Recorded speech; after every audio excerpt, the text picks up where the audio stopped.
Hello. তো অনেকক্ষণ ধরে কেনাকাটি করার পর ফাইনালি আমরা চলে এসেছিলাম খেতে। তো কাছেই ছিল একটা দোকান আর পেয়েও ছিল প্রচণ্ড খিদে, তাই আর কিছু না দেখে আমরা অর্ডার দিয়েছিলাম এক প্লেট ধোসা আর এক প্লেট ইডলি। তবে বাজার করা কিন্তু আমাদের এখনো শেষ হয়নি, খাওয়া দাওয়া শেষ করে আবার শুরু হবে এক রাউন্ড।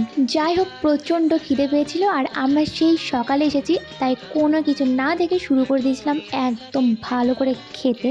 আর খাবারটা বেশ ভালোই বানিয়েছিল, বেশ ভালো লাগছিল খেতে। পরের বার আবার কখনো এখানে এলে যদি ধোসা ইডলি খেতে মন হয় এখানে আসাই যায়। যাই হোক, আমাদের ভুক্কার পেট তখনও ভরেনি। ওখান থেকে বেরিয়ে গেছিলাম মিয়ামোর, যেখান থেকে খেয়েছিলাম একটা চিকেন স্যান্ডউইচ আর একটা চিকেন ক্রিম রোল। তো খাওয়ার পর জুতোর দোকান আর একটা ব্যাগের দোকান ঘুরে ওখান থেকেও কেনাকাটি করার পর ফাইনালি শেষ হয়েছে আমাদের বাজার করা। আমি ভিডিওর জন্য সব ব্যাগগুলো একবার হাতে নিয়ে তুলতে গেলাম, তো এত ভারী আমি কিছুতেই তুলতেই পারলাম না। যাই হোক, তো আমরাও চলে এসেছি বাড়ি, আর তোমাদের সঙ্গে দেখা হচ্ছে নেক্সট ভিডিওতে। টাটা।